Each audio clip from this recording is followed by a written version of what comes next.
Hello दोस्तों, घर बनाने के बाद बारी आती है उसके फाइनलाइजेशन के वक्त की, जहाँ पे आपका कॉस्ट बढ़ जाता है आपके फाइनलाइजेशन के लिए। उसमें से एक महत्वपूर्ण चीज़ है प्लास्टरिंग। और प्लास्टरिंग एक ऐसी चीज़ है जहाँ पे आपको बहुत सी सावधानियां बरतनी पड़ेगी और आपके घर बनाने में एक एक चीज को ध्यानपूर्वक सुनना पड़ेगा। मैं हूं नवीन कुमार शर्मा और आप देख रहे हैं इंफ्रास्ट्रक्चर सॉल्यूशन। आज मैं बड़ा एक पैकेज लेके आया हूं जिसमें प्लास्टरिंग के बारे में बहुत सी सारी चीज़ें बताई जाएगी। बने रहिए मेरे साथ इसी चैनल पे।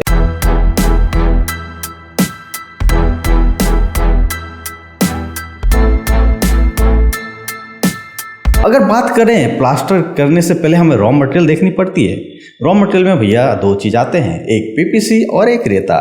अब रेता कैसे हमें यूज करना है, ये तरीके बहुत सारे हैं। उसे हम ग्रेन से सफाई करते हैं, उसमें धूल मिट्टी भी हो तो उसकी सफाई करके उसे हम छान लेते हैं। अब छानने की बात करें तो हमारा माइक्रोन लेवल भी हमारा स्पेशलाइज होना चाहिए। ऐसा नहीं है कि हम मच्छरदानी से छान लेंगे, अगर छान दिए तो जानते हैं क्या होगा।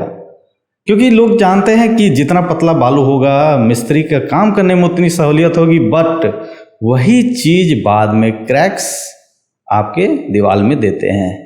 नंबर 2 आता है कि जब हम ब्रिक वर्क करते हैं तब इसका इक्वलाइज हमें रखना पड़ता है। इसका एक एक स्पेसिंग हमें देख के चलनी पड़ती है। उसका प्लम बॉब से हम उसकी हाइट और डेटम लेवल से हम उसका लेवलिंग करते हैं, जिससे हमारा बेंचमार्क्स फिक्स्ड हो जाता है। तीसरा आते हैं जब हम आरसीसी पिलर हो, छत हो, अगर ये प्लेन होता है, जब हम इसे कास्टिंग कर लेते हैं उसके बाद इसकी प्लास्टरिंग की वक्त आती है, तब प्लास्टरिंग में हमें उससे पहले ग्रूविंग करनी पड़ती है। जहाँ पे आपको टकिंग करना पड़ेगा, उसे काटना पड़ेगा और उसके बाद उसमें प्लास्टरिंग की विधि अपनाई जाएगी।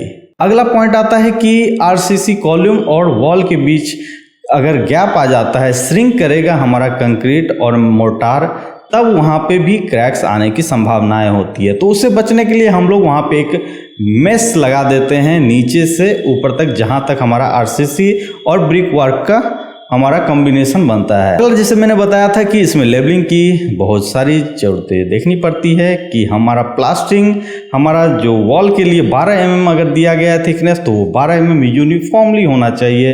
वो अगर 1 डेटम से शुरू करते हैं तो लास्ट तक हमारा 12 mm होनी चाहिए और छत का हमारा मैक्सिमम 9 mm तक ही रहना चाहिए। अगला आते हैं रेशियो। ये सबसे महत्वपूर्ण चीज है कि रेशियो हमारा कितना होना चाहिए। रेशियो रखने के लिए हमें दो चीजें ध्यान रखनी है, हमें आउटसाइड करनी है या इनसाइड करनी है।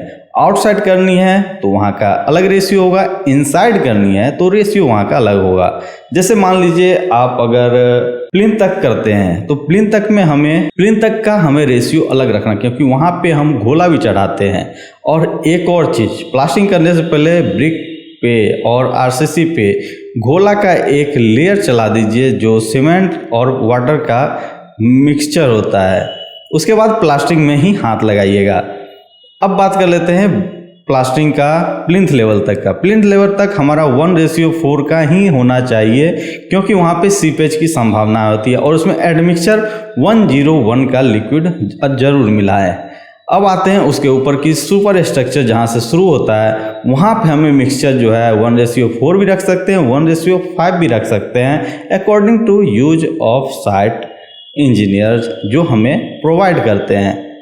अब इनसाइड की बात करते हैं। इनसाइड में हमें 1:5 और 1:6 का ही लेके चलते हैं, क्योंकि एक्सपोजर कंडीशन इनसाइड में ज़्यादा होता नहीं है, इसलिए हम लोग यहाँ पे रेशियो रीच कर देते हैं, हम यहाँ बढ़ा देते हैं, जिससे हमारा प्रॉफिटेबिलिटी होता है। और वहाँ पे हम एक रूसा आता है हैंड टूल, जिसकी मदद से हम लोग वहाँ प्लास्टरिंग करते हैं। तो ये बात थी। अब अगले वीडियो में हम प्लास्टरिंग के और भी विधि जानेंगे, उसके साथ प्लम्बिंग और सैनिटरिंग सारा चीज़ इसके बारे में हम समझेंगे।